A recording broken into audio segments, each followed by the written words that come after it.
How do the Cowboys stop Tom Brady? That's what I'm going to get into in this video.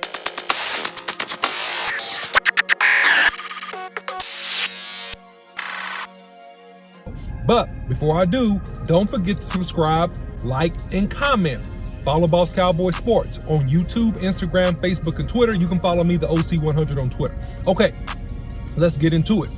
Now, Tom Brady, one of the GOATs, one of the greatest all time. He's actually a guy that's won 7 out of 10 Super Bowls, which is phenomenal. Every Super Bowl game he's got into, he's won 70% of them, 7 out of 10. And I'm going to talk about exactly how you stop or slow down Tom Brady, how you neutralize his effect in the game.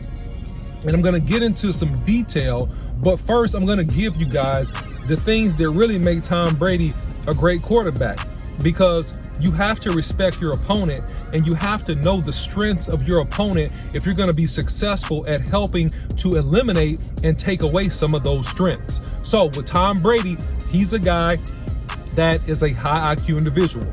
In other words, Tom Brady understands offenses. I didn't say his offense, I said offenses. So he's a guy that understands how the offense should operate.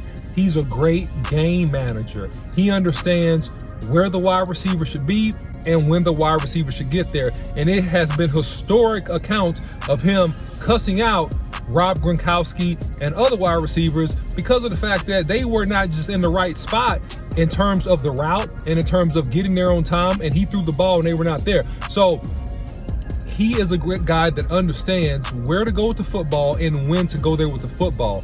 He's also a guy that has good footwork. Even at 45, 46-year-old, he still can slide up in the pocket. Now, don't mistake that for being a great athlete and being fast, because he's not. He's slow. He's slow as a turtle. But he has good footwork from the quarterback position. In other words, if you're rushing him outside of him, and I'm going to talk more about this later, as he slides up in the pocket, he shuffles his feet up in the pocket. He can go left, right with a shuffle step, maintaining his platform in a position to always deliver the football. When he's sliding up in the pocket, he still has the football cocked where he can deliver the football. So he plays with great fundamentals. Okay, that's number 2. And number 3, Tom Brady is very competitive. Don't mistake the cool boy look as in a soft guy. He's tough and he's competitive.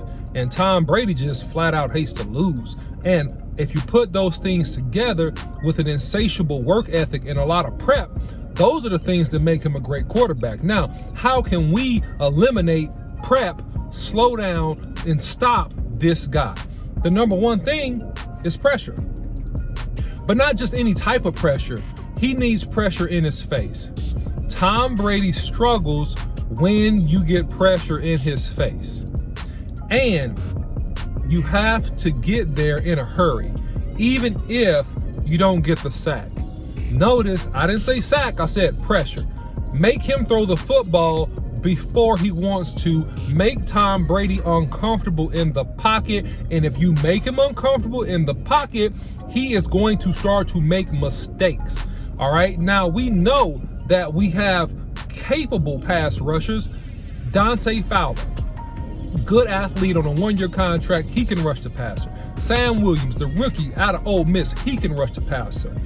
Also, Tank Lawrence, DeMarcus Lawrence, he can rush the passer. And asterisk mark by Tank Lawrence, because the interesting thing about him on why he's so important in this game is because he is a guy that if he wins one-on-one inside, he can single-handedly create a lot of pressure, because he is our best defensive end at beating offensive guards one-on-one and inside.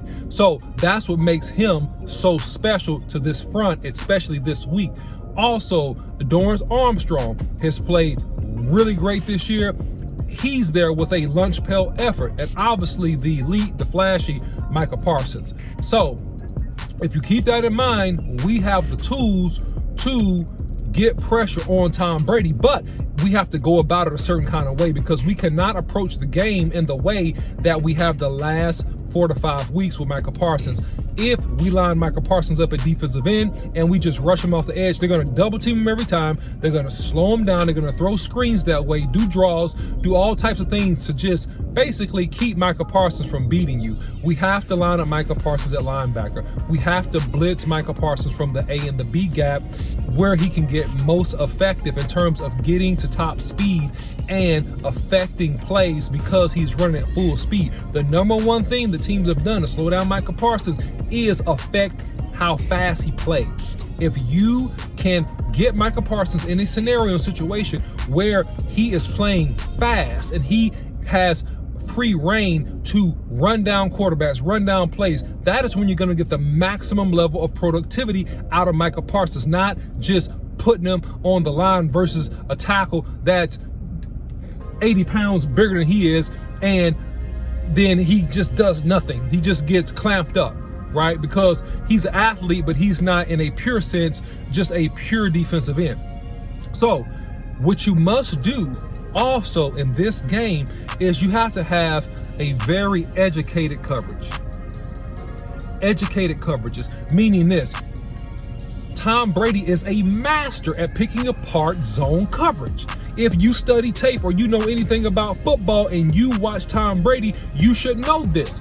So with zone coverage, we have to be responsible. Our secondary has to play responsible off and our press man, meaning this: play inside leverage if it's third and short. Don't play off if it's third and medium, because you're giving the receivers room to operate. Tom Brady is a master of the catch and the throw football. He's awesome at doing it. So if you give cushion on third and short, and I pray our defensive backs are coached up, listen, he's going to pick the team apart, because most of Tom Brady's completions this year are 10 to 20 yards. He has 177 completions. He has over 400 completions. Almost half of his completions are 10 to 20 yards. 177 of them are 10 to 20 yards. 79 of them are 10 yards and greater.